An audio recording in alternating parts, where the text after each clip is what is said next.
to another episode of Positive Vibes Maybe. I'm one half of this dynamic duo. I go by the name of Dash Smith.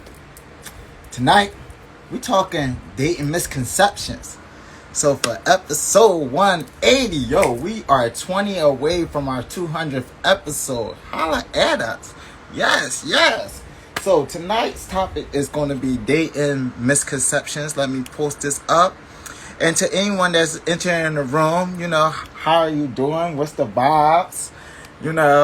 What is the energy on this Wednesday day? Like pretty hot day as well.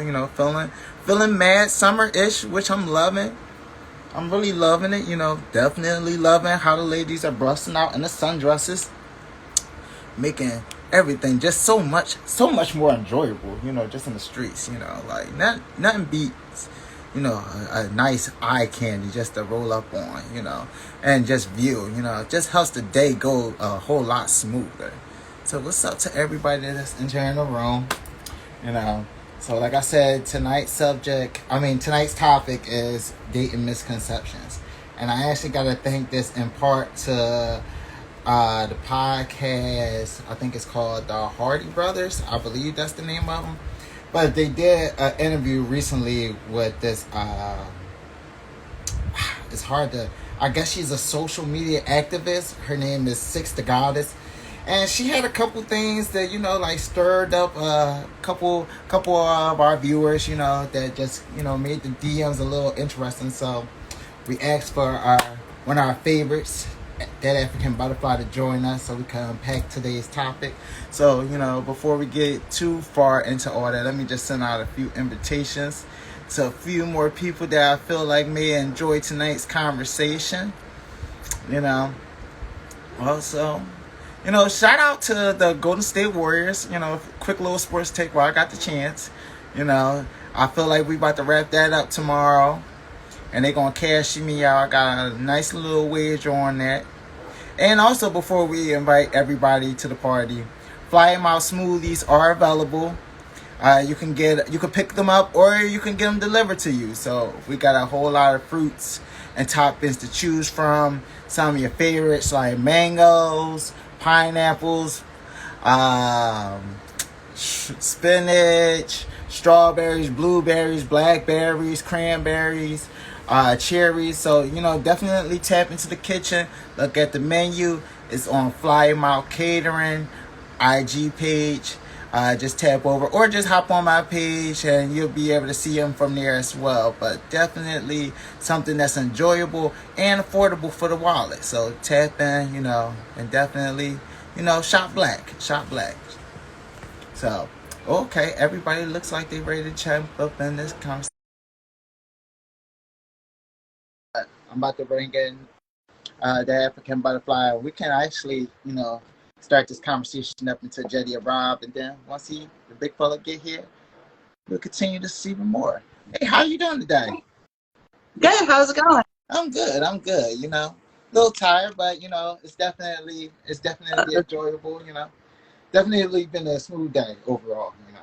That's good. That's good. How about yourself? Thank you guys for having me. It's always fun being a guest on someone else's show versus having to run my own.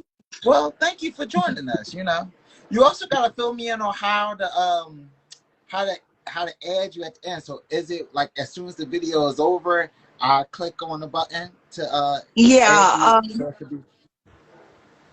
Hold on 1 second. My Wi-Fi has been weird. So when at the very end, you know how you can tag people before you post? Yeah. So like where you add all your blah blah blah. When it says tag and right next to it, it should say collaborator. Click on that first.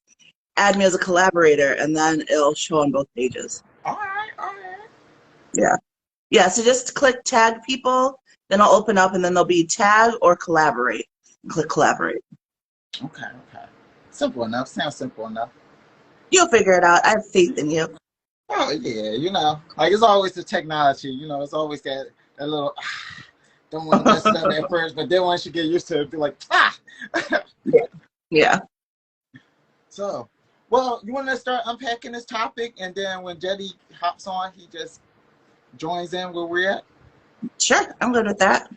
All right, so I did end up watching the whole video that you sent me. I Mhm. finished that today, and you know what? I'm not completely mad as I was when I initially started watching the video. Now, Okay.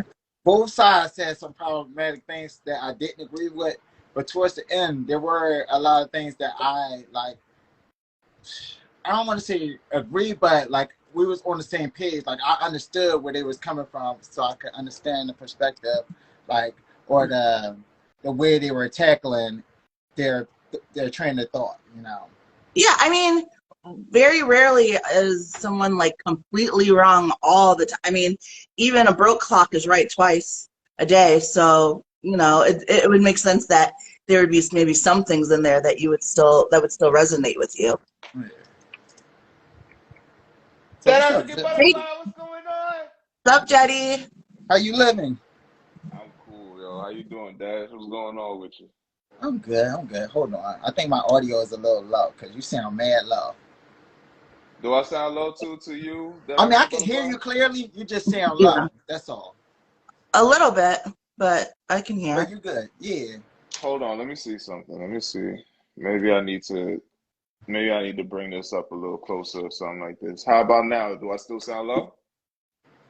It's at the same volume, but it's still good. Like I can hear you clearly. Like it's not Okay. low, low where I can't hear you. It's just like low. Okay. It's like if we were on stage, you would be performing with no mic. While I would be holding the mic. All right, That's that's cool. I've done that before. So as yeah. long as yeah, that's cool. That's smooth. You So know. we're just really getting into the mix of things. We're just really unpacking today's topic. And really just coming from where it came from. So first, you know, thank you for actually sharing with the clip.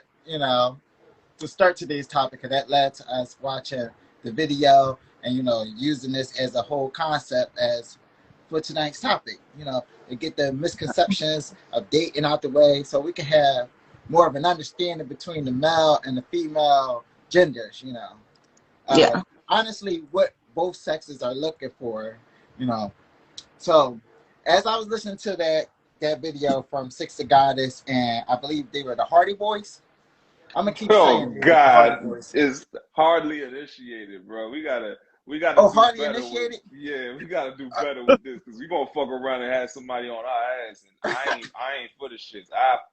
You know I what? said I didn't know. I I mean, didn't know their honestly, name. I thought you were messing up on purpose just to, not Oh help no, I did. I highlight really their didn't know their name. nonsense. So I was down for that.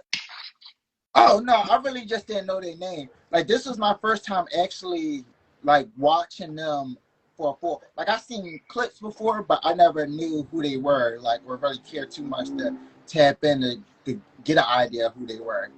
So this Mm. was like my first time really sitting through a whole interview with them and just really kind of getting an idea of some of their ideologies. Um, They some have of it thoughts. is coming from a hurt place. Like I do feel like both individuals were speaking from a hurt place, and I know that hurt place because I've lived there.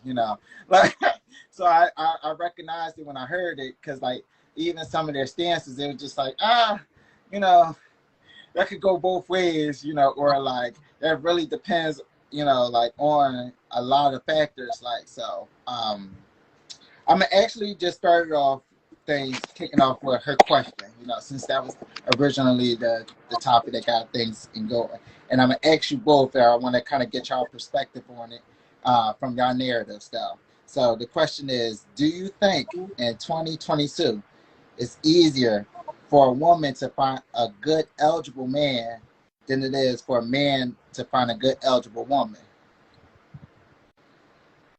Now, Jetty, you can answer that reverse, like from the man's perspective through you, and then Naomi, you can answer from, the woman's perspective. Yeah. But whoever want to start first, like the floor is yours. You can go, Jetty. I don't know. It kind of sounds like a question based on relativity, honestly, because I I always cringe a little bit when questions start with a time period because I understand how things change throughout the time, but the nature of human beings and human behavior is relatively the same as far as the things that we want, the things that we look for, the things that we crave. It don't really change throughout time. Like wars since time immemorial have been about the same shit.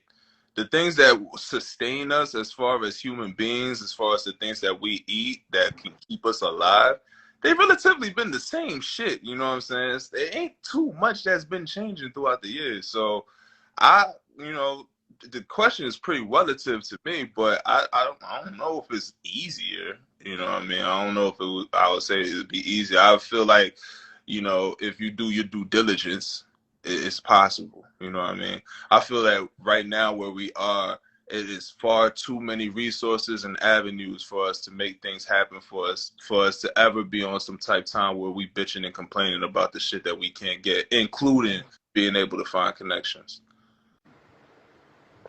Yeah.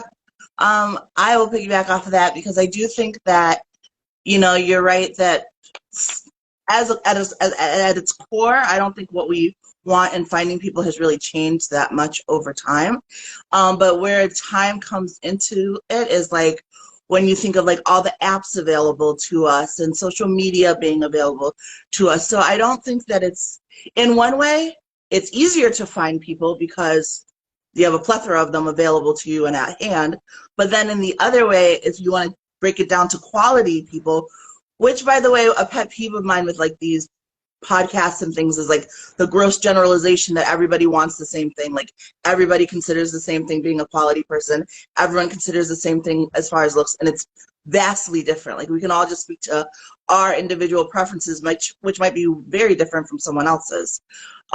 So we have more availability of finding people, but I do think that we have started like the standard of what we're willing to put up with is a lot different, partly because we know we have more resources available. So I don't know that it's necessarily easier for a woman to find a quality man than a man to find a quality woman, because again, whatever quality is what it is to you and what you're looking for.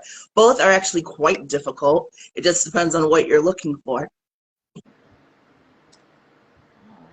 I mean, I hear you saying it's more accessible for dating, but don't you find it more difficult with the apps to really get to know a person? So I'm gonna speak for myself. Like, the dating, like online dating, it isn't feasible for me at all because I can't really develop a real bond. And the few times I tried to do it, the connection fizzles. Like I get matches and then I'm quickly de-interested because I didn't get that initial first greet and to kind of hear how she speaks, see her mannerism, kind of get like a feel for who she is before I'm trying to have these conversations. So it's kind of like I'm almost creating a connection with a computer, which is kind of hard for me, like because you don't want to just off the bat get your number off to somebody. So you're trying to build up that conversation through chat, but it's weird like when I don't even know the sound of your voice. So for me, it's actually harder with the apps because it kind of make people less likely to want to have that conversation when they out in public or even come out in public at sometimes.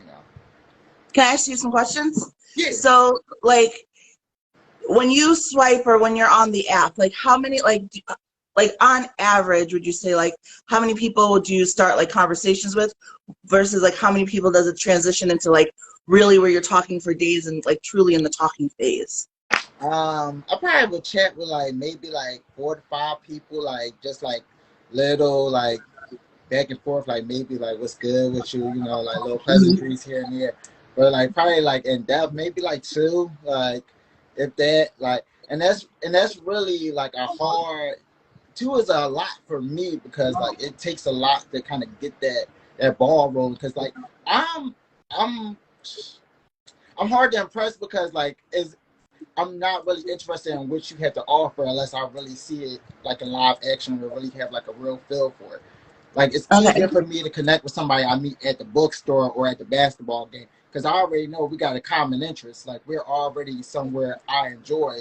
So for me, it's just like I see your profile, I see what you say you're interested in, but people lie all the time just to make sure They their do. profile look good, you know. And then it's just like, well, what are you, you know, reading? What about sports? Because if I ask you a question and you kind of hit me where I feel like you are educated about it, it kind of make me just, you know, de Yeah. interested in you even less. Because I'm just like, So all right, now I can't even trust that you really truthful and who you posting yourself to be, and I'm not really even giving you that chance to, you know. yeah. So then my part two for that is, if we weren't in a swiping app society and we were just like real life, right? So let's say you're the type of person who would have met someone you're at a bar or whatever. Like, how many women do you think you would talk to at that bar versus how many women do you think it would then transition to you actually getting their number and starting to actually talk to them longer? It kind of really depends on what type of mood I'm in. Like if I'm like in a flirtatious mood, it could be somewhere between 6 to 8 women. You know, like Damn, it's nigga, not, one Okay. kid. well, when I'm motivated, Jenny, All I'm right. motivated. Like you know, like you know Yeah. what I'm saying, like a no is just a no. Like at the end of the day, I'll be like, you know, like I learned a long time ago, like the law of averages. Like somebody gonna say yes, you know, like Yeah. and if I So then, like, and how it, many do you think would transition into like you actually exchanging numbers and talking for a while? maybe like one or two, you know, like you know, on a good average. You know, I can't really see too many all at one site because that could kind of get a little hectic. You know, especially Right. like if multiple girls seeing me exchanging numbers, it kind of Yeah. Well, so my point with asking that is that I think because we have like so many people accessible to us and we're swiping, it feels like, oh man, I'm wasting my time like talking to these people and only like one or two work out. But like if we pause and think, like that's about the same numbers you'd be getting in a bar. Like you would end up having those one or two work out to the point where you go to the talking phase and then having it be like a real thing. It just feels, because you're swiping with more people and maybe initiating conversations more, that it's like, oh, I can't get the connection I would in real life. And even at a bar, like you meet someone at a bar, you guys like the same drink, but like what else do you know that you have in common? It's not. I'm very much like it's your mindset on it. but I feel like it's more intimate, you know, that face to face. And then like I'm not even gonna hold you. Like if I'm swiping, I'm not really digging too hard in your profile. Like it's there. I might glance at it. It may catch my interest, but more than likely I'm just looking at your face. If you are aesthetically pleasing to me, then you getting a check. If not, then I'm moving on. It's different in the bar where I can kind of see, I can just kind of scope that whole arena. I might see you, you know, interacting with your people, and you know that might change my perspective on you. You know, it might be like, you know what, I thought Shorty was like a 6, you know, but now I kind of like her energy that she giving off. It's making her more attractive. Like now I want to go over there and talk to her. So you know, So it's you different. swiped on her in person when you saw her, and then you watched her for a minute, which is then you looking deeper into the profile when you match, and then you go to the talking phase. I guess. I mean, like it's But I still. mean, no, but I'm not trying to dissuade you, because there is a difference, of course, between meeting people in person, having that, like, because sometimes you vibe with people in a way that you're not going to do online or through text. Like, it's gonna be different either way. See, and I buy more so. I'm better with face to face. Like I'm getting to the point now that I don't even like the audio phone call. Like I like to do the FaceTime just to have Yeah. that, you know, eye to eye contact and pick up on mannerisms. Like it's becoming more and more important to me when I'm having Hmm. conversations. So yeah, like the whole texting stuff, I ain't really trying to do. Like especially if I'm trying to get to know you or trying to get a Right. vibe for who you are as a person. You know, it's just easier for me to see it in person because a person will tell you more with how they display or their actions than they will with their words. You know, and I'll be able to pick up more of a vibe of who you are, like despite what you may Hmm. say. Yeah, I get that.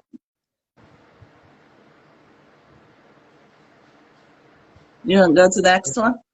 I didn't know if Jody had answered the last one, but then I did. Okay, so I actually got a question that I was watching the and Oh, then you know that what? You're person. right. We did it. We totally just avoided Jetty. Sorry, you're in a relationship now, Jetty, so we forgot about you. But do you prefer meeting in person or online? I, you know what's funny?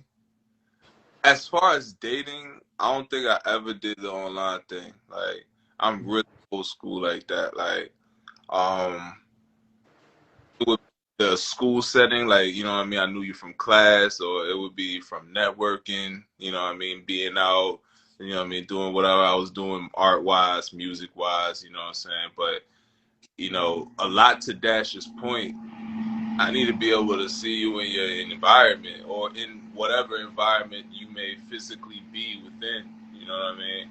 But there has been instances in which, and this was no relationship with standing or whatnot, that, you know, internet things led to me meeting people that I didn't know. Like, for example, you know, I have family in Chicago.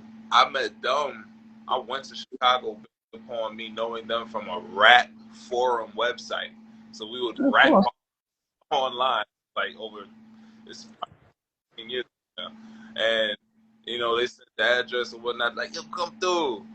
And this is Chicago, like, like, we live in Southside Chicago, so it, you know what I mean? But I went out there because I was hungry or whatnot, you know what I mean? But, you know, so it depends. It really depends.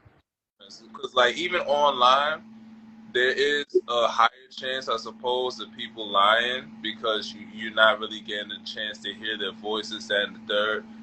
But it's something. I can't put my finger on it, but there's something that will alert you to the fact that, you know, it might very well be coming from a genuine place. And I feel like that has to do with thirst. Like, thirstier you are, the less you're even interested in genuine energy. You're just looking for what you're looking for. Because you can catch yourself in the bar. You know what I mean? If you're looking for what you're looking for in the bar, Shorty might be giving you all the signs of what you should definitely be avoiding. You just Yeah. Yeah. That's true. Yep. That's definitely true. All right, so let's get to the next question. So, the main question that was up on the pod was Six The Goddis, and I ain't gonna even say their names again because I forgot it again. Was a question about self-esteem. So the question was posed: do men date bigger women because they lack confidence and are insecure within their financial means to provide for skinnier women? Now, when I heard the question and I heard the girl response, I thought the question and the answer itself were both BS in entirely. You know. Now, what I will say from speaking for me and my experience, I typically in my past have, you know, dated women of a, you know, lower tier or a lower caliber, you know, than I should have at that time out of low self-esteem in me, you know, but I knowingly knew I was seeking, you know, like stuff that was, you know, I shouldn't be messing with, like, or girls that were, you know, bad for me in a sense, you know, that shouldn't have been around. Like, I should have been elevated or like going at the higher class of women, but I was just like, nah, you know, either my insecurity was stepping in, or either my mindset, like, you know, I gotta get my money up. I can't be messing with this type of girl, you know, with my money like this, you know. Now that instance stepped in. So when I heard her perspective, like, men only date bigger girls, I was just like, no, that's not true, because I dated big, I dated small, I dated brown, I dated white during that time. Like, I didn't have a preference. It was really who resonated within that low frequency energy with me, you know. And that's what I, you know, I shot to. And honestly, it was just who was available to me at that time, because my options were limited, and it was just who vibed with me. And I just in turn, just like, all right, let me reciprocate this energy, especially since I'm already feeling bad about myself. So I'm gonna open the floor to you guys. You know, like, how Well, do you you know, I feel have about things to say about it because, you know, I came in hot when I saw her video, because she basically, you know, like you said, was saying like guys are with bigger girls because they don't have the financials or the self-esteem to be with smaller women. And then she also in another part said that like girls are bigger because they don't want a high value man, and if they did, they would look better. Like I said earlier, take grievance with people making gross generalizations in general. But obviously, as someone who's a bigger and curvy, like, I am luckily at an age where like I'm very confident in myself and I know what I want and all of that. But when I was younger, I wasn't. And women like her and guys like them who have messages like that, it's so damaging to younger plus size girls because they truly grow up thinking like nobody wants me, or they only want to be with me in secret, or they're only with me because they don't have good self-esteem, or they're not in a good spot, and that's why they want to be with it, which is not the case. At the end of the day, people love people of all shapes and sizes, and people are into people of all shapes and sizes. And there are people who like smaller, who like bigger. Like I like my guys kind of like not super slim, but not super thick. Like, you know, like they look like they can give a good hug, you know? And like I have a friend who, if I share pictures of it, will say like, oh, those guys are way too big. She likes them super slim. And I have another friend who's like, oh, those guys are too small. I like them bigger. We're not wrong. We just all have very different preferences. And it's the same thing with guys. They have very different preferences. And so putting out a message that men only are with small, or are only with bigger women because there's a problem with them and that they're settling is bullshit, because they're not. And then also, a lot of people will say that like, oh, you know, what is it about me that you know, attracts trash men? Like, what is it about me that attracts these types of guys? Quite honestly, it's nothing, right? Like you said, you would go after whoever you could. It's not about what attracts them to you. It's about what you accept. So it's not like you are like those trash guys are trying it with other women too, but you're the one who's accepting them. You're the one who's letting them in. And that is something that's regardless of size, like regardless of what size. If you let people with low self-esteem into your life and treat you poorly, then that's what you're going to have. And the other thing that drives me a little bit nuts too is that this whole like her whole concept of, you know, if you're bigger, it's because you don't have you know, you don't want a high value man, which again, high value is very different based on each people. But I will say that there is like a certain look, right? Like it's like societal norms and what society accepts in general as far as like what's acceptable look-wise.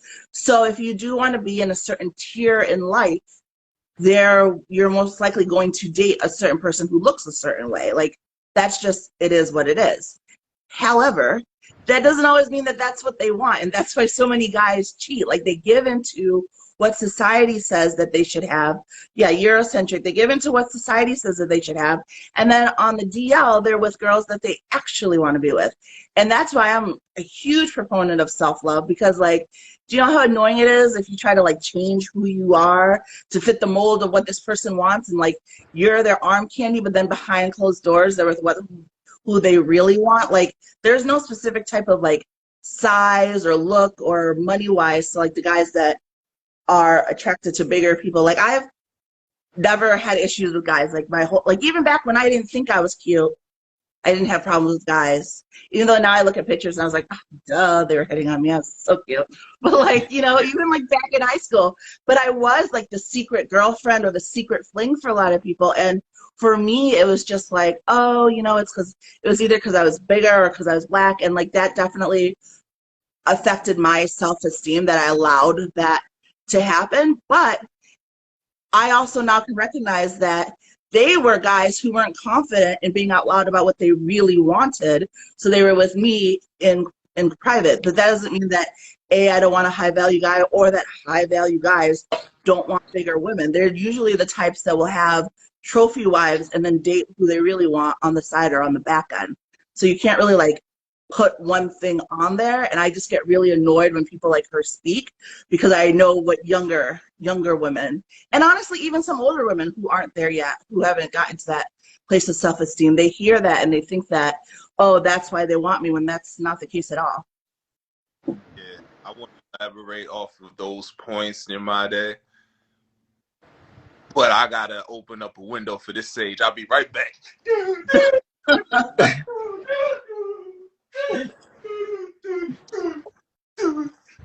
Boom, boom. All right. So, I think in connection to what all the points that you've made, Yamade, it's important to note that And this is why those cats and their podcasts and many podcasts like this is problematic, because it's not problematic in the sense of within the context of what they're talking about, they're absolutely right. However, the context itself is problematic when you put it into a universal mind frame. You know what I'm saying? Like, I'll say this again. We've talked about this on the conversational part of me before, but you go to Africa, big means opulence. Big means wealth. A bigger woman will be looked at with way more want and desire than a smaller woman. If you're smaller in Africa, generally that means that you're poor. Generally that means that you're going through some shit. They'll call you sickly the skinnier you are in Africa. You know what I'm saying? And the bigger you are, the more you have the means by which, first of all, you look wealthy. They know that you know how to eat and take care of yourself in such a way that they want that. You know what I'm saying?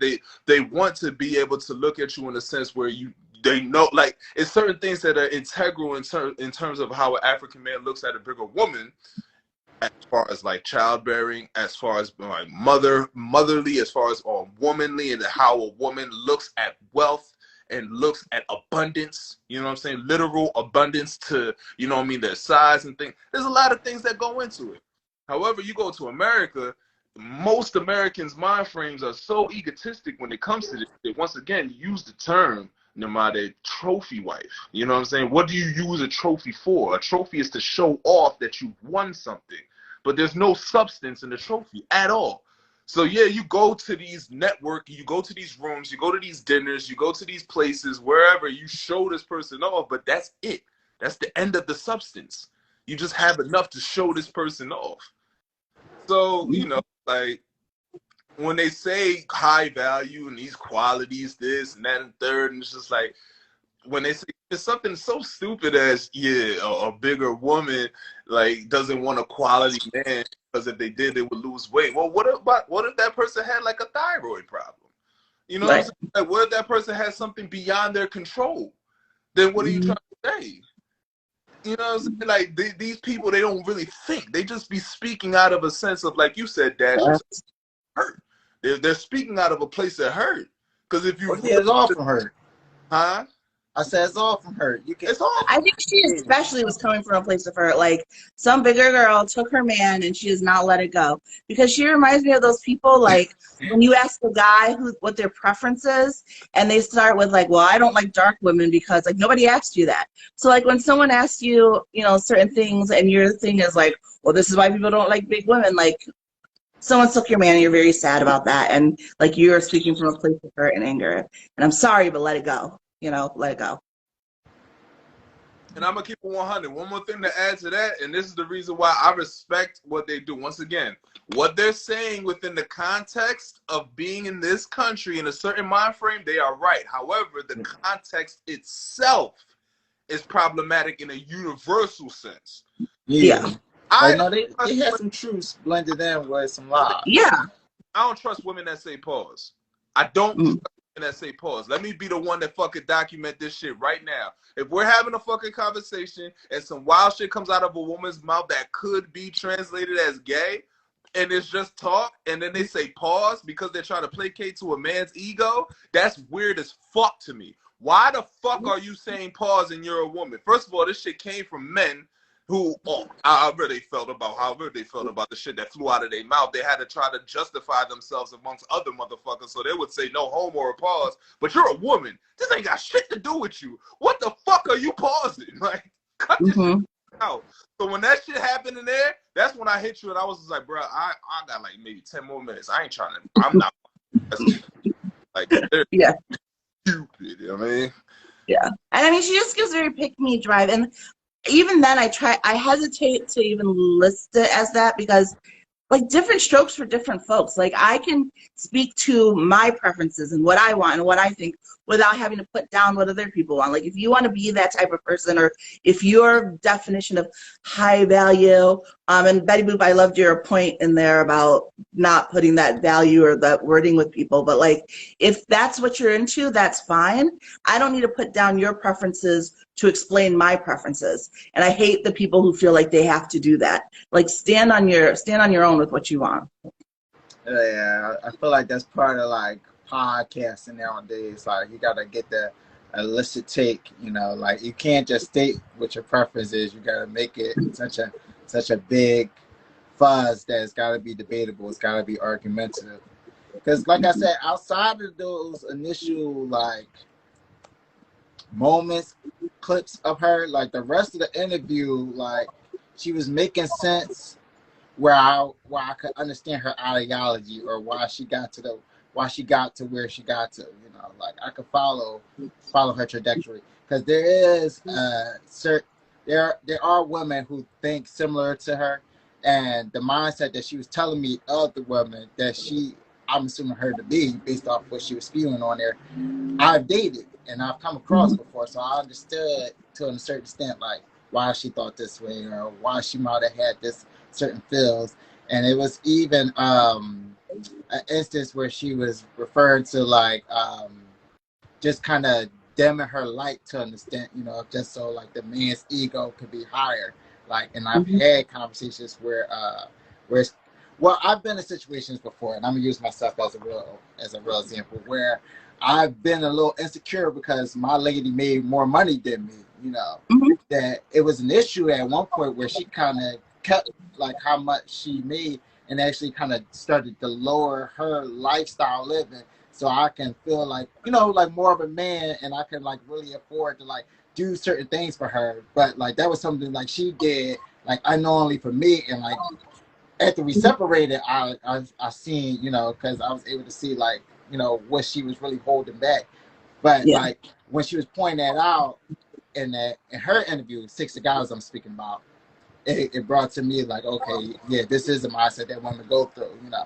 And maybe me being who I was, maybe I was exhibiting insecure habits that kind of forced that lady to, you know, want to do that. So I'm just like, all right, you know, is there some things she's saying that are on key, you know. But well, I mean, I would say that it's not like the stuff she said it's not like she wasn't speaking truth on some level. It's like whether or not they were right or wrong. And again, it goes back to your personal preference and also your place of growth, because especially as women, we are reared to like let the man shine and like, you know, dim our light so that they're okay. But like what we're not told is that insecure men want that, like men who haven't evolved into being okay with you having your light and shining and all of that. So yeah, you can do that, but you're going to be with a certain type of guy, and if you want to make sure that you're not with that type of guy, then be all that you are and find the guy who not just puts up with it but encourages you and props you up and says like, that's my woman, go girl, you know. So it's not like she was so wrong. And even her comments about guys and financial issues and dating bigger women, she's not wrong in the sense that, yeah, it does happen. She's wrong when she makes it a generalization that that's the only reason or that's the thing. But there definitely are guys, and I can say too, as like someone bigger, like there is from guys this expectancy that like they're like doing me a favor when they are trying to like hook up or like get with me, and then when you reject them, like, oh my god, like they lose their mind, like here come the insults and I didn't want to be with you anyways. It's like, well, 2 minutes ago you did, so calm down. But you know, like you're going to get that because there are those men who have that mentality. So she's not wrong, that stuff is out there, but putting it out there like that's all that is and that's where everyone has to deal with is a problem. That's my major issue with her. I can take that. But all right, so isn't that like a behavior of like most men or like most, you know, men to a certain extent? Like they'll start complaining or kind of give you that attitude like if you reject them? Yeah, no, definitely. And that's the thing is, like any guy, I think, well, again, it goes back to how evolved they are, how much work they do as far as how they're able to take rejection. But I can just tell you, you know, like the guy who may have been like telling me, oh, I was so beautiful and they're what they want and blah, blah, blah 2 minutes ago when I'm not interested. And it's like, well, that's why nobody ever wants you because you're fat, because you're blah, blah, blah, blah, blah, blah. And you're just like, okay, you know? Yeah. So I Take it want with a to grain of salt. respond directly to that, Neymade. I feel like the niggas that do that, and once again, we are re-emphasizing that, you need to come from a certain solid family background in order for you to have a healing or a positive perspective in the way that you address the opposite sex or the same sex, however you move, as far as whatever you go towards that, that attracts itself to your attractions or whatnot. There's a certain way to go about it that's respectful and that is that acknowledges them as human beings, and a lot of us come from broken backgrounds as far as our family. So that's one. And then the other thing that you said, Neymade, that's extremely important for us to realize is because we're talking about evolve. So if we're taking time for us to do the work, that's different. If we are evolving, that's different. But I wanted to respond to that because I feel like a lot of these niggas that do that whole like, oh, you're so beautiful, you're so this. These are the nice, and this is why I don't trust the word nice. Like, these are the Me nice. either. I have a huge problem with that. Yep. Right. These are the guys that they've been programmed to think that you shower these women with compliments and they're supposed to give you something based on compliments that you shower them with. So when you don't respond in the way that they've been told you're supposed to respond, then their ego is hurt. Not only are they revert back to them being at the lost place that they were before they were given the information. So the only thing that they have left is the frustration with. You know what I mean? They hit you with the, oh, you were ugly anyway. You were this anyway. You were that anyway. My nigga, you was just hurt. You're hurt and you're lost. And then you're confused. And you're frustrated about that trifecta because you thought you had a way in. You thought somebody was giving you some game. But they recognized that the game ain't mean shit because it wasn't really a game. It was just somebody that was telling you how to do some shit based upon a certain low frequency and a low vibration. And you don't even recognize. You tried to do it blindly. You weren't doing no research. You did the shit blindly. It didn't work for you. And now you just lash it out. Like, cut it out, B. Cut it out, B. This is a fact. This is straight facts. So let me hit some of these comments real quick, while we got a little pause in the calls. So Betty Boo, she said, I hate the introduction of high value anything. Humans are not currency.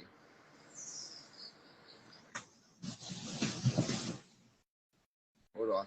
She also said, these people making the platform or podcast a bad name because it's problematic people spreading BS. At least there's actually real dialogue in the section of perspectives. Okay, here we go. Okay. Now let's take it back to the conversation. Okay, so I got one more question, and then I got two questions for you guys, but one I'm gonna give you guys time to ponder on. So I want you guys to think of the common misconceptions of dating. Neymade, for the ladies, like the common misconceptions men have of date of ladies, as we're dating. Jeide, the same, but reverse, But before that, how do you guys feel about watching porn? Do you feel like that's a way of cheating on your mate? Is that all game? Is it nothing to worry about? Thoughts? I have thoughts on that one. I'll let Jeide go first, though, since I went first last time. That's fair. Here's my thing with porn, right?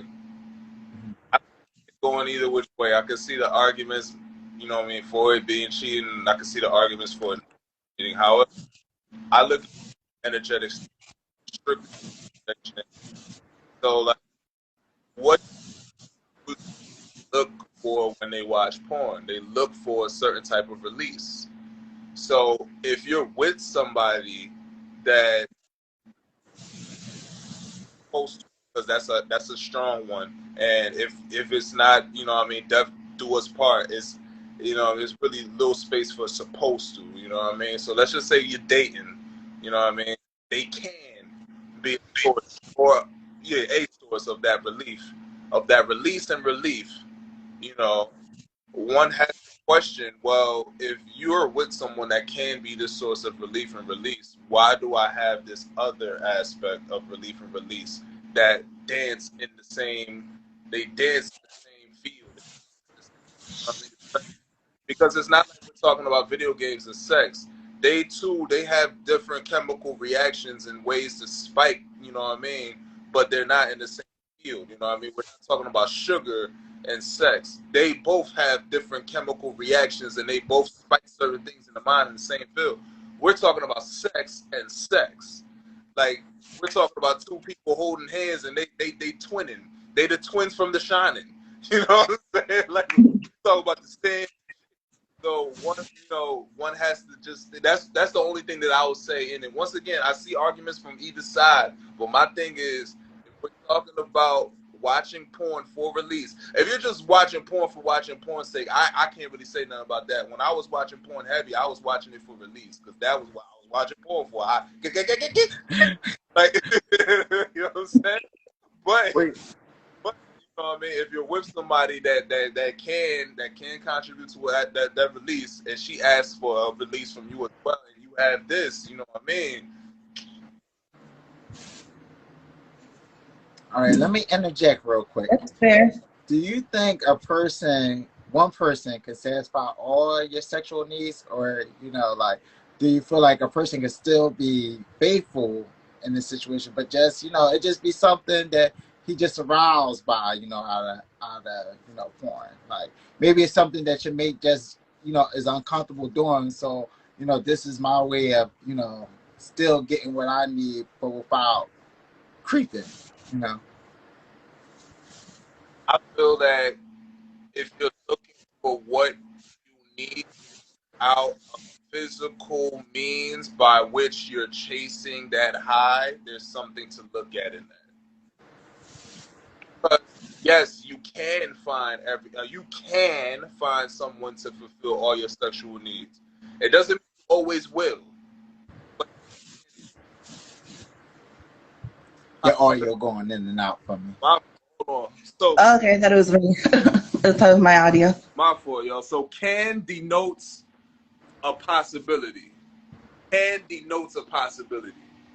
So yes, you can do things. Once again, if you put the right energy, you put the right perspective, and you put the right motivation, inspirations behind it, yes, you can find someone that can fulfill your every sexual desire. Why wouldn't there be? The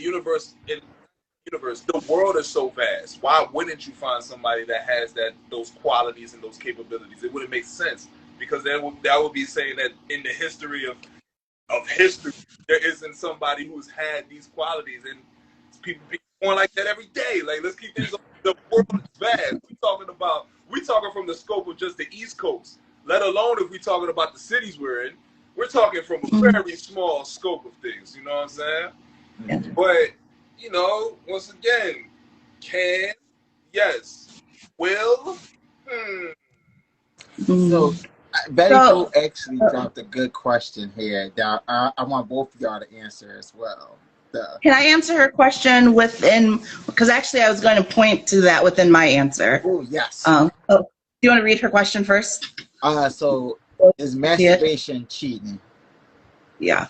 So my answer to the whole porn thing, and also to the whole, can people satisfy? Like, I'm pro porn, first of all. My main thing is, I don't think it's cheating at all unless you're not satisfying your partner, right? So for me, like, if you can handle my high libido and you still have like more to get out of your system, like, more power to you. I don't care what you do. But like, if I am not satisfied because you are spent from your alone time, and now I have to have my alone time because you took care of yourself, like, to me, that's a problem. That's the only time I really see there being an issue with it. To the question of is masturbation cheating, I don't think so. Because, you know what, sometimes you don't always want a session, and sometimes you just want to, like, get her done. And like, maybe like somebody is busy or something, you know what I mean? And it's proven that masturbation is good for you. Now, you can do it within the context of a relationship, like with each other, blah, blah, blah, all of that. And if your relationship is into that, that's awesome. I love that for you. Not everybody feels comfortable doing that stuff, and sometimes they want to do it alone. And to your question as well, like, can you find someone who fulfills all of your things? Like, sometimes you just watch some things that you would never want to do in person, but it's kind of hot to watch. And like that, like for me, that is what porn is. It's like a form of entertainment, a form of exploration. So I don't really see it as a problem, like I said, unless the one partner isn't being satisfied because of the stuff that the other person is watching or doing, or if they're like watching extreme stuff, because, you know, like you were saying, Jeide, your partner should fulfill a lot of those things for you. And I think they absolutely should. Like, I hope I get a freaky deaky partner who wants to try all the things I want to try. But like, you can still have like porn to watch and to learn things, to find out things, to explore things. And if you are the type of person who wants to do that together and watch it together, not a problem. If you want to have your alone time is important for people. Self-care, guys, is important for people, whether it's, you know, reading a book or doing other things. And women too will like read erotica. Like, is that porn for our brains? Kind of. So why is one better than the other? You know? Plus, there's also the matter of you just not always being available to your partner, right? So like, we're women, we have that time of month, and like, I'm not spending a week on my knees. So like, the first 3 days of it, I don't even touch me anyways. So like, yes, please go watch porn for a few days. I don't care, because that's gonna keep you satisfied and leave me alone. So I feel like in a relationship, as long as you're open and honest and have good communication, and that you're both getting what you need out of it, and are kind of on the same page, and that's about anything in general, I don't think that it's an issue. And I want to respond to that too, Neymade.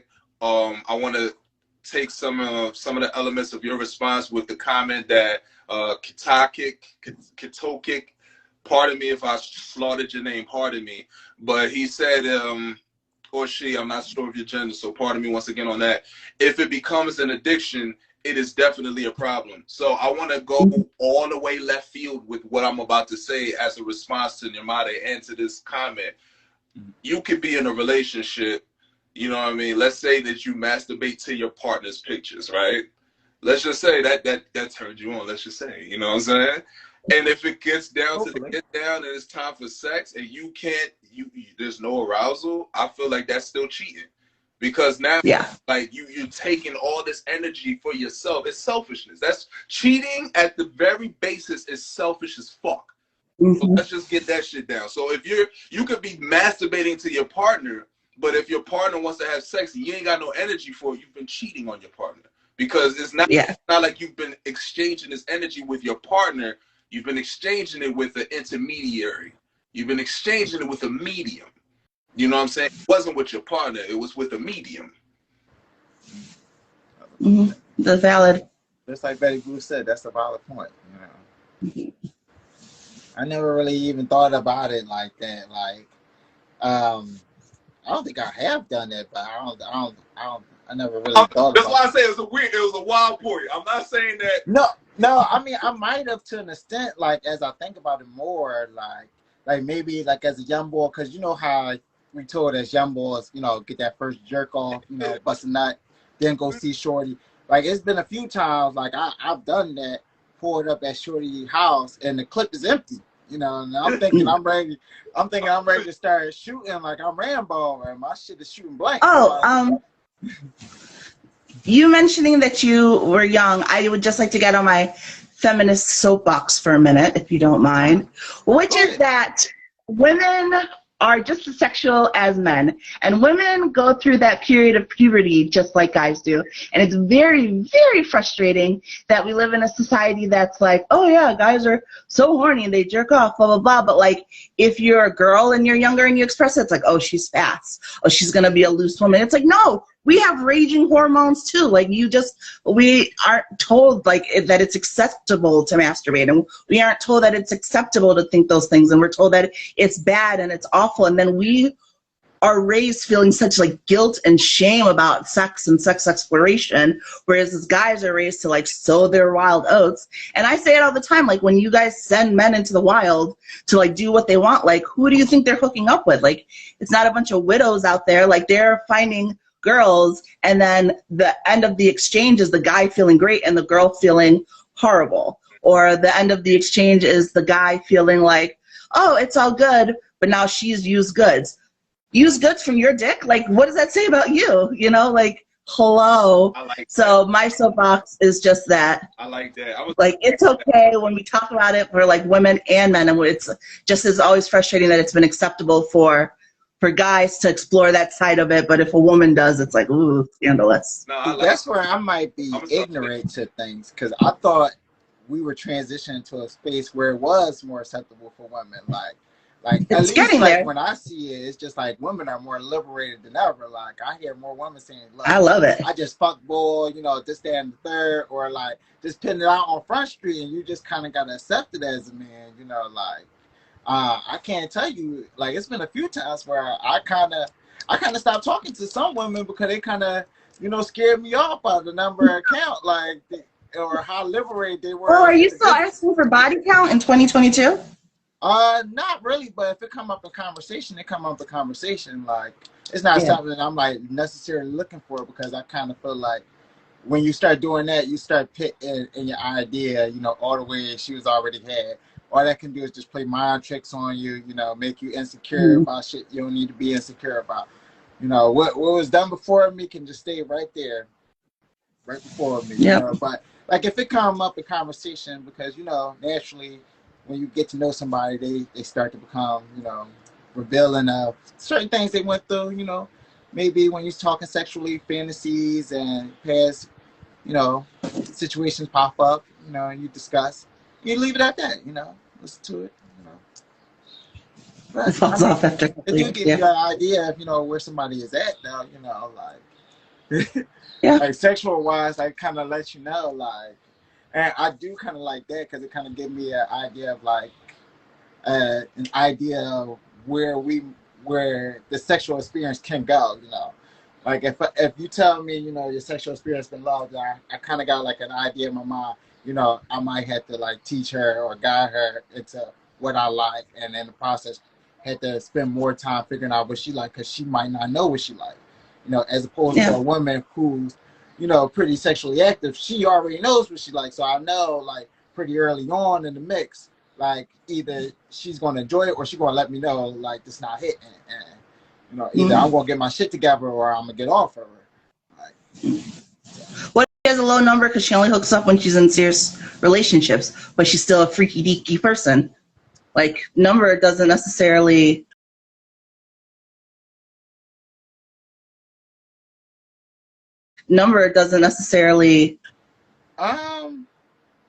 that sounds good in theory, but like for me, I never experienced a woman that was like freaky deaky that was just solely in relationship, unless she hot relationship to relationship. And in that instance, well, I mean, I ain't gonna say it wasn't good, but it was toxic as hell, the whole experience. Like, and I've been in a little bit of that, like, but just as far as like she just freaky deaky and she just like this good girl in the streets, but this freaky deaky girl in the bed. You know, it sounds good, but I never encountered that. You know, like, Yeah. but I don't feel like that's necessarily a bad thing either. Like, you know, it just is. I want to mention, because Alicia said, I don't want to pleasure if I got a whole penis that lives with me. Like, I hear it. I hear you, girl. I do. But I think that also just speaks back to something that Dash was saying, his question about, like, can someone fulfill all those things? Like, for some people, porn is also just, like, it's a way to, I think someone else said it in there, it's like, oh, what's the word I'm looking for? Like, it's entertainment, and it's also a way to, like, explore other things that you may not necessarily, like, I don't want to be Eiffel Towered in real life, but I don't mind watching it once in a while. So, like, sometimes you just want to watch things that are different or outside of, like, what you want. Yeah. And I think that that's okay. And I feel like it's certain times. Fantasy. Like, it's like fantasy. You guys never been in a situation where you've been with a spouse where the sex was good, but it just wasn't mind blowing? You know? Like for me, I've been in situations where it's been like that, where I can kind of use Alicia's term, like the 80-20 rule, like where the sex was really good, like, but it just wasn't blowing my mind. Good, you know. Wait, consistently wasn't mind blowing, or just like you had an instant where it wasn't? Like it might be mind blowing like every once in a blue moon, but it's like playing Russian roulette. But like it's consistently good though. Like the quality is good. It's not bad. It's very enjoyable. It's just not mind blowing. You know, like I'm not walking away like, whoo, let me smoke a cigarette afterwards, you know, all the time. But, Right. like it was good. Like it was very much enjoyable. It was good enough where I didn't feel the need to cheat, but also, you know, like at times, like it left a little to be desired where I'm just like, you know what? You know, like y'all never been in that situation, or I'm alone and feeling that. No. You're not alone. You're not alone. But once again, we gotta talk about what you call it. We gotta talk about the levels of the relationship. You know what I mean? Since we're talking about dating. And what he means to you. Yeah, exactly. So since we're talking about dating, you know, like generally we're looking for the peak point of, you know what I mean, this dating pool, you know what I'm saying? So if it relates to sexual exploration and sexual pleasures received and gained and given, we're looking for the optimum, you know what I'm saying? So, you know, shit, I have been in relationships where the sex was, because I think my shit has been actually a little bit, yeah, I've been in relationships where the sex was good, but it wasn't always mind-blowing. I have been in those type of relationships, but you know, I've always been that type of dude too. Where if I'm in a relationship, like while the time I'm in a relationship, I'm like, yo, we rocking. You know what I'm saying? So it isn't like lack of sex per se, or lack of good sex per se, will have me going to look like what you said, Dash. Like I ain't gonna go cheat just because you know what I'm saying, every time ain't a 10. You know what I mean? But then again, I look at Russian roulette a bit different, right? I look at Russian roulette in terms of, you know, if we cock and pow and that bullet don't get through my head, I'm grateful as fuck. Until the next time it comes in, it's like cock pow, you know what I mean? So I look at it as like, yo, once again, this is different, you know what I mean? We're talking about dating and whatnot, so it really depends on the connection that you have with the person. If the connection doesn't sustain enough for you to be able to go through like several sexual interaction and then not all 10s. Let's say you have 2 5s, 5 7s, and 3 9s. You know what I'm saying? Throughout the course of 10 sexual interactions with one said person. If the connection is legit and the connection is there, you know this shit deeper than sex anyway. So I'll take that shit in stride. I'll be like, yo, this is great regardless, because one, I'm still having sex with this person that I have a genuine connection with. And two, I know what 10 is coming. I know what 9 is coming. You know what I'm saying? But that's why I said the 80-20 rule, because, you know, like it's good the bulk of the time. It's just, you know, that 20%. Well, plus that shit dangerous, my nigga. That shit dangerous. Yeah. well, it depends on like what you consider mind blowing. Like Betty Boo said, it comes with intimacy and emotions, which is true. And you don't necessarily want mind blowing every time, because even like with work, like if you're always performing at your best becomes your standard. Right? So then you have to find another thing that's going to be even better. So maybe you are what was mind-blowing. Now you're having that all the time, especially if you're consistently having sex. So it's not going to seem mind-blowing to you because you're doing it regularly, but that doesn't necessarily mean like the quality of the sex has gone down. It just means that has become your new standard. So it's going to take something else for it to be like extra mind-blowing, and mind-blowing shouldn't happen all the time, you know?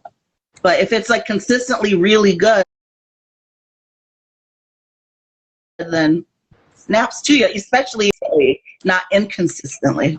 Yeah, I'm more in line with Alicia's comment where she said, "No, I want mind blowing every time. That's the standard." LOL. See, like that's where I kind of want, like, it don't gotta be mind blowing, but you know, maybe like just a tier below. You know, like extremely high quality, or at least no, definitely go for quality, but like mine, I guess it depends on what you're thinking for mind blowing. Like mind blowing for me is like out of this world, like, oh my God, I want to like write home, like the next day I'm smiling randomly thinking about what went down the night before, like mind blowing. Like, yeah, but that's the vibes I want. I want the energy the next morning. I'm turning on Return of the Mag. I'm feeling good. Like it just feels like life is good. Like I want that feeling afterwards. Like if I'm not getting that, then you know, like, yeah. Well, I mean, it's not an issue because I've dealt with it before where I haven't gotten it all the time, and the relationship was still fruitful. It was other factors that led to our demise, but like that sex was good enough. That's what I'm saying. Like, I can live with it where it's just 80, where it's like an 80-20 where I'm getting most of the time. But if I could ideally get that more so like 90-10, you know, I would love that. You know, I feel like Well, I think it also plays into like how frequently you're doing it, right? Like if we're just dating and I see you like once a week and we're doing like, you know, we're doing it once a week, then yeah, you want mind blowing every time because like we're only having it that one time. But if we're living together and we're doing it like 5-6 nights a week, then like I'm not necessarily expecting that, you know, return of the Mac every single morning afterwards, but I still want it to be high quality. You know? Yeah, 5-6 times. That's all right. Let me ask you guys. What is the number of times you think a couple should be having sex a week? You know. Oh man, see, here we go with these relative questions, man. Well, I mean, ideally for you, ideally, what would be the ideal number for you? Like me? And it's good to preference it that way because everybody has different libidos, and it's really, really important to match up with someone whose sexual libido matches yours. Because it's not a problem if you have a low sex drive, but it's a problem if you are with someone who has like a high sex drive and you have a low sex drive. So making sure that you're with somebody who is on your level is really important. Like I get angry when it's not frequent if we're in a relationship. Like not angry, but I'm like, are we roommates? Like it's been a week. Like what's happening here? So for me, it's like at least a few times a week consistently, I think is a reasonable number. Cause you know, life happens. Like sometimes it's great. And it's like 5-6 days a week. Sometimes it's like, we're tired. It's like 3 times a week. Then that's okay. But if we consistently start going less than that, like we're going to have problems. But it depends on the person. And that's my issue. Cause it seems like it seems like the sex is the issue. Like if you aren't having it, then that will be the demise of the relationship. You know, right there. Like you just kind of telling me that's it's vital. Jeide, I still want your amount though. Oh, I got you, my nigga, because I am so in accordance with what Neymade said. But you also said something that I want to respond to, and you said you see relationships crumble because that is an issue. And it seems like, you know, if people ain't having sex or whatnot, this shit is like kaputs. I feel or if the sex is bad too. Or if the sex is bad, I feel that contributes to sex being unimaginative. Once it gets to a point where it's like we just having sex because we said we want to have sex every once in a while, or I'm just placating you because, like, if sex gets to the point where you're doing more for the other person than you doing for yourself, when sex gets to the point where it's like it's diplomatic instead of it being, you know what I mean, something that, look, let's try this, or let's engage on this, or it's just mad random, like you just go start kissing up on it and it just turns into something. When sex gets too political, the relationship about to hit, like this shit about the fucking nosedive, because it's like, what the fuck are we having sex for? We just having, like, we turning our dick and our pussies into Law and Order right now. You know what I mean? I know people like watching Law and Order. That's cool. Y'all like watching the shit. But nobody wants to be in a fucking Law and Order episode in real life. Let's keep it real, because usually somebody ends up either dying or going to jail. Nobody wants that shit. So in the same metaphor of what's going on here, nobody wants the shits that lead to the crazy shits. We just want to be able to enjoy the shits that fucking pique our interest and that fucking like attracts us. You know what I'm saying? So who do you guys feel like is more responsible for bringing spontaneity to the bedroom, the male or the female? Fucking both, nigga. Both. Both. Well, I'm just saying, you know, I'm just asking, like. Now, all right, well, give me details how y'all would bring this spontaneity to the bedroom, like.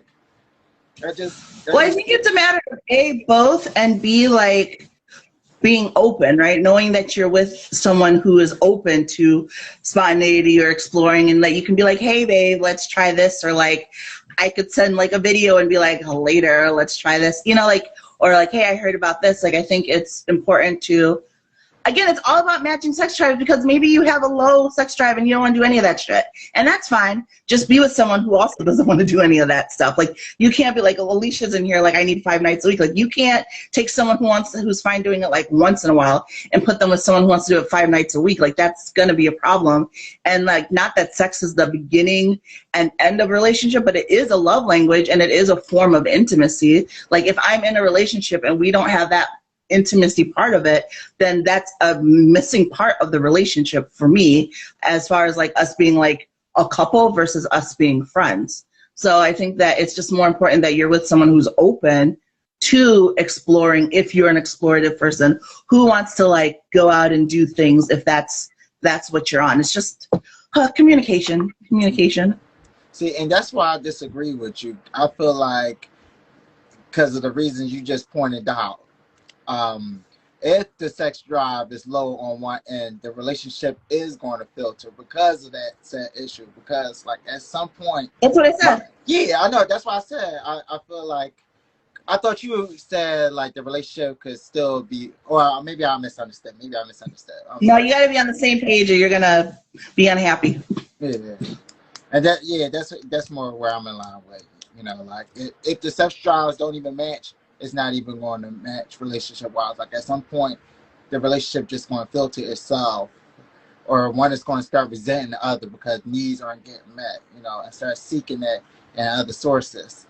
And well, I've been on both the giving and the receiving end of that sad situation. You know, and when I was on the end of like looking because I'm unsatisfied, it made me feel horrible inside that I was doing that to a person. But at the same time, my needs were just like, well, damn, like I can't force you to satisfy me. And you clearly aren't, you know, satisfying me. Like, so you leaving me no option. Like, I started finding rationalities and be like, you know what, like, fuck it. Like, somebody I actually have a question for you. Somebody got to, like. No, I have a question for you guys. So, like, how or like, what is your time frame for? I guess not so much being intimate, but like seeing that side of a woman, especially if we're talking about like internet dating and talking and things like that. Like there are definitely like some women who like exude the sexiness and they like that's it, like they put that out there. But like right now we're talking about all these things because you guys are like, you're my homies, we'll have those conversations. But it's definitely not something I run through like first time I meet a guy like, hey, I have a high sex drive and I like to do freaky things. Like it's gonna take a while for you to realize that about me, and you're gonna have to have the patience to get there because I only let that side of me be shown to certain people. But like, so like, what's an acceptable amount of time? What, to get to know a woman's freaky side? Yeah, like if you, so like for me, like with like online dating, right? If a guy jumps into the sexual side of it, like too soon, like I'm turned off, like I don't want to talk. And it's not because I'm a prude, I'm not a prude. I love a good dick pic when we are at that stage of the, like don't send it to me 2 minutes after saying hello to me. Like let me get to know you a little bit, you know? Then we can get there. And like once we're there, like I'm fine, like let's talk on the phone, let's video, like whatever. But it's gonna take a minute to get there because I don't think everyone necessarily deserves to see that side. And I know that there are a lot of guys who are only looking for that. And I want to make sure we cross the barrier of the person that's just looking for that to someone who's like interested in other things and then also gets that side. But I do think sometimes it's hard to know where that line is because you also don't want to wait too long where they think like, oh, she's just a prude. You know, this because that's a great question. Yeah, it's kind of difficult to put a time frame on it because something that you said that's really essential and that's really respected amongst men, keyword men, is a woman not putting out her sex anything as far as her first foot forward in dating. You get to learn that by getting to know her. You know what I'm saying? So you have to, first of all, you have to appreciate and respect the process of getting to know a woman before we even get to that point. That's why I say it's kind of hard for me to put like a time frame on it. However, there is such a thing as one of my coworkers would be like, what do you say? You either got to take a shit or get up off the pot. Yeah. Yep. So there is a certain time with this same metaphor where, you know what I mean, you're just gonna be on a toilet. If you ain't taking the shit, your legs are gonna get numb. Like you're just there to be there. So like what we doing at this point, you know what I'm saying? You gonna get up and wait until you get the feeling again, or you just gonna keep playing yourself by sitting on this toilet, you know what I'm saying? Right. I feel like you kind of got to feel it through the connection. You got to feel it per person through the connection. And, you know, there's certain things that women are really adept with, they're really great with. As they feel a connection, woman will she'll like leave little breadcrumbs on some Hansel and Gretel shit. She'll leave little breadcrumbs and be like, yo, you know what? It ain't gonna be a whole load, but she wants to see what you're gonna do with a couple of breadcrumbs. I mean, she may Yeah. to this. She may, you know what I'm saying? So it's Yep, absolutely. to let you know that both of y'all time ain't gonna be wasted. You know what I'm saying? But if it's nothing like that, and if it's just a whole bunch of hot air talk, like, oh, I would but That's real shit. Because that's why I was gonna echo what like for me personally, it's the energy. You can tell when a woman is interested in you and when your energy is kind of being reciprocated. So for me, like her energy is going to dictate how soon we are to bond and how close I am to getting up in that, you know. Like, but like if I gotta put like a time frame on it, I'd probably say like within like a month to a month and a half, because like by that time I expect us to at least have done like 2 to 3 dates, had consistent conversation on the phone, you know, and kind of get like a vibe for each other. And honestly, if I'm still talking to you a month and a half and we didn't cross the line, at this age, I'm probably moving on, you know, or probably putting you in that friend zone, because I'm just like, okay, you know, like what you're looking for and what I'm looking for, just 2 completely different things. And, you know, we can still be cool, we could be cordial, but, you know, I'm moving on, you know, like this is where our time to go. Yeah. Like, so. Makes sense. Respect. Yeah. So I got one last question. I don't know where we at time wise, because like my time clock has broke. I don't know what's up with Instagram. Like this is the second straight. It's 8:30. It's 8:30. I honestly forgot what time we started, so I just kind of been letting this cook. This has kind of been a good conversation. I'm good. Well, it hasn't been it has been a good conversation. So I guess I'll end the show with this last question, and then we can answer this question, then we can get into our final thoughts and, you know, our goodbyes and whatnot. But what skill sets, well, I'm going to ask the question to you, Neymade, and then I want the reverse from your perspective, Jeide. You know, what skill sets do you feel a woman needs in order to have a successful relationship with a man? And that's one of the questions that was following the podcast with Six The Goddis. What skill sets I feel a woman needs to have? Whatever the fuck skill set she wants to have. I think that a woman needs to have the skill set of owning herself and knowing who she is before she can try to find somebody who is going to make her whole, or who's going to fulfill all these things for her, because she needs to fulfill it within herself. And it's only when you find that within yourself that you can find a partner who can meet you on that level as well. Like when we talk about levels, it's not like, oh, the money, oh, the whatever. It's like the level of like owning yourself and acknowledging yourself and loving yourself, so then you can attract and be with somebody who brings those things in as well. Because everybody wants something different. Some people want meek people, some people want bold people, and if you're not at a place where you are confident in standing who you are, then you'll find yourself trying to like mold, like, oh, I want that guy, and that guy wants a shy girl, and so I'm going to try to be the shy girl, and then you get that person, and then you're resentful, and then meanwhile he's cheating with a fiery person on the back end because that's what he really wants. So like, I think to attract and to get someone, you have to be solid in knowing who you are. Your vibe attracts your tribe, as I like to say all the time, and that is with men too. All right. Wait, before you answer, Jeide, let me interject real quick. Neymade, so what is your type? Like, we heard, you know, kind of give like types, but what is it that you look for in a mate? Like, what caters to you, or what a guy do, you know, to catch your interest? It's a long list. No, I mean, my main thing is, you know, the word I say all the time, which is communication. Like, I need somebody who is like open and honest, and like someone who's really open-minded. And part of also why I need communication is because like I have some mental stuff, like especially with my anxiety, and I have learned the way to combat my anxiety and my overthinking is to just really like put things out there. And like, I don't like gray area. Like, I don't want to have to like think what you may be thinking and blah, blah, blah. Like, I want someone who's just open and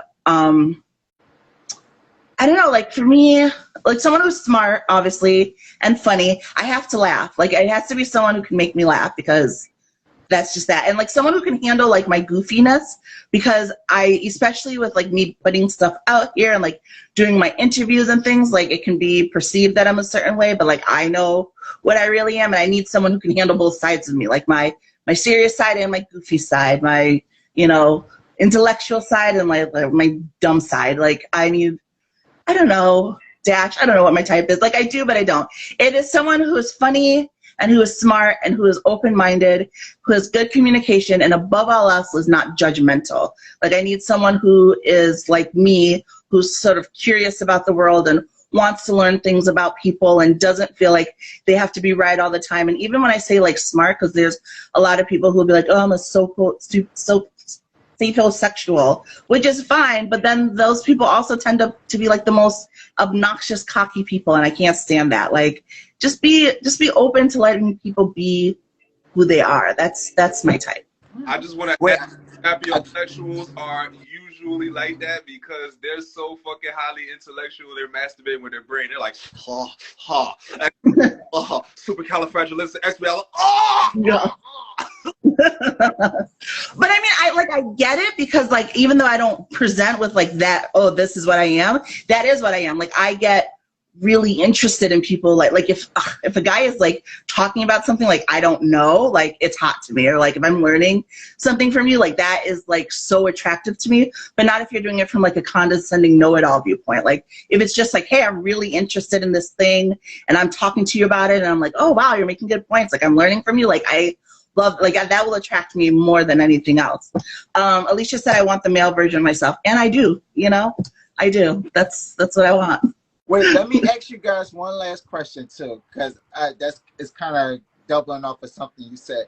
Do you guys have a difficulty, you know, separating what people see on the camera with your personal lives, or has that become an issue, like where people perceive you to be one way, and you know, off camera, you know, you're viewed as another way? I do a little bit, only because I am on camera so much right now.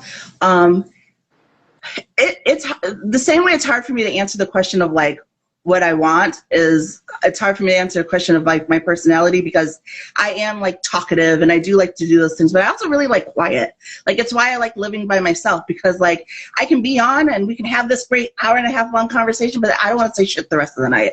Like I just want to be in quiet. Like I like had an ex, like my favorite time would be like us sitting together and reading, or like me painting or doing crafts and him doing stuff on his computer. Like I like, but people, because they see me being this like blah blah blah person, they assume like I'm like that all the time. And even when I go out, like unless I'm in a position where I have to be in the forefront because I'm leading an event or I'm doing something, I actually prefer to sit back. Like I want to be in the back, I want to see what's going on, I want to check vibes, but people don't necessarily expect that from me because of what they see on the social side. And I want to tail off of that too. I can say maybe at one point it was kind of difficult, but once you realize what it is, I think you might have said something regarding this on Neymade, your vibe is your tribe. It's like you gotta be able to understand who's for you. You know what I'm saying? Like for me, let's put my relationship to the side. You know, you have to be able to understand, first of all, the ins and outs and the behind the scenes of being on these type of platforms. You know what I mean? If you're already enthralled and entranced with just these screens, you 12 steps behind me already. So I don't have time for me to be trying to catch you up to the fact that, hey, baby, guess what? There's cameras, there are key grips, there are lights, there are makeup. There's a lot of shit that goes into it before you actually, you know what I'm saying? Things like that, just to put it into the context of television and movies and shit like that. But it's still a screen, so I still get prepared. I didn't wear this shirt today. I left Home Depot in some bummy ass black shirt. You know what I'm saying? Took a shower. You know, I didn't wear this. It's fucking 80 degrees. I'm only wearing this inside the crib because my brother got the AC on. You know what I'm saying? And plus, I want to promote. Hey, shameless plug. You feel what I'm saying? So, like, all this shit goes into the contrivances of what we put forth on the camera. If you don't get that, I'm going to be doing too much backwards work for me to be focused on the forward work necessary for progress. So I need somebody who's already understanding the shit that goes on for a foundation. You know what I'm saying? I have to add something to that really quick, Jeide, because something that's really important to me as far as like guys is I need to be with someone who like understands my social side of things, and that I have to post, and that I need to take a quick video, and I need to do that stuff. But I also want someone not in it. Like I love guys, like as much as I'm on social media, I love guys who aren't. Like I love guys who like maybe have a page, maybe post once in a while. Like they're not on social media all the time, because for me, my relationship, kind of like how I was saying, I can be on live and then I want quiet. Like it's my escape from that world. Like I love someone who takes me out of it. Like it's cool having someone who understands it and we can talk about it, but I don't want to feel like I'm talking shop at home all the time too. Like I want to talk about other things, but it does take, like you said, Jeide, like a level of understanding, because I also don't want you rolling your eyes every time I'm like, oh, I have to do a, hey guys, what's going on? Like I don't want to deal with that either. So I need someone who's accepting of it, but not someone who's like thirsty for it as well. So I'm gonna start off with the lasting words, and then you guys can follow up after me, and then we'll wrap up things for the evening. So my lasting words, my lasting words for tonight are going to be understanding, as always, because I always feel like with these conversations there's always a certain level of understanding that needs to be required, just to understand the way the opposite gender mind works, and it's a certain level of learning that's required too. Like that's partly like why I really wanted this conversation with you guys, like just to kind of hear the different dynamics in the way like the minds triculate, like, and you could be presented with similar situations but take different approaches to it. So understanding, and also patience, like patience should be at the forefront whenever you're whenever you're developing any type of relationship, whether that's family, love, friendship, regardless, whatever it is, like it's a certain level of patience and understanding that goes into learning a person, and them learning you, and being mindful of what each other brings to the table, and what all your positives and your negatives. So now I'm gonna leave it to you guys. Back. Okay, I'll go next. My lasting word is to, me, I'm always talking about communications, but then also being open, like being open to the fact that just because you were told this is the type of person you should be with doesn't mean that that's the type of person you should be with. Take the time to really figure out, whether it's dating, where you're, figuring out like, oh, this is something about me and I want to be with this type of person. Like be open to trying new people, or dating outside of what you think you want. And we had a big conversation about porn earlier. Same with that. Like when you want to figure out like what you're into sexually, like watch different types of porns and see some things you might be horrified and quickly back out of. But you don't know that until you click on it. So just like be open to embracing new things, because the more you learn about yourself, the more you solidify who you are, which then makes it easier to attract and be with people who are meant to link up with you. Yes. Oh yeah, my lasting words. My lasting words is for the sapiosexuals, carnivorous, capricious, magnanimous,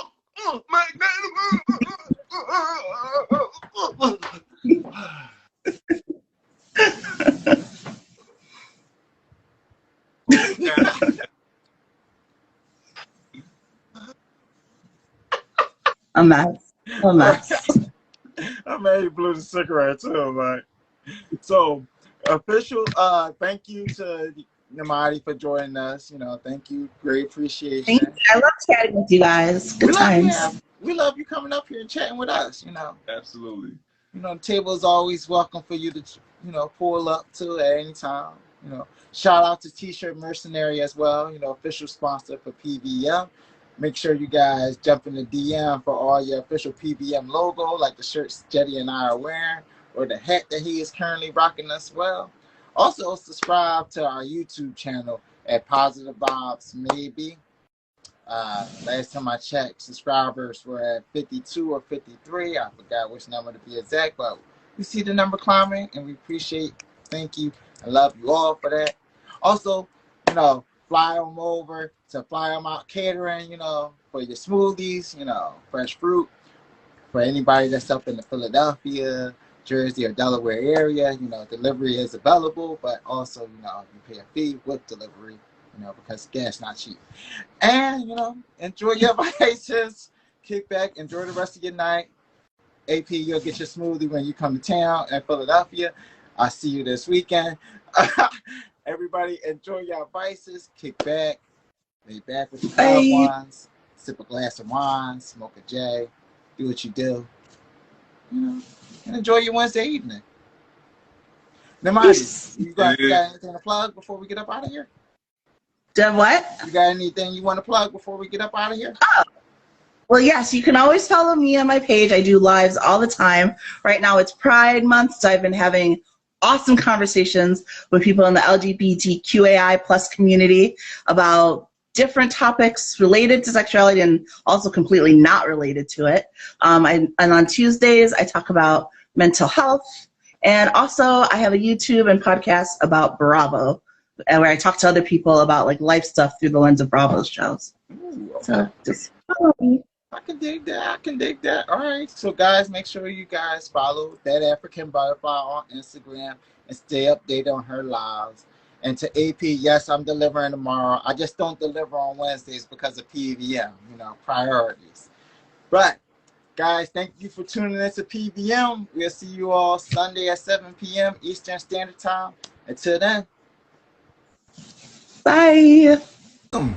To another episode of Positive Vibes Maybe. I'm one half of this dynamic duo. I go by the name of Dash Smith. Tonight, we talking dating misconceptions. So for episode 180, we are 20 away from our 200th episode. Holla at us. Yes. So tonight's topic is going to be dating misconceptions. Let me post this up. And to anyone that's entering the room, how are you doing? What's the vibes? What is the energy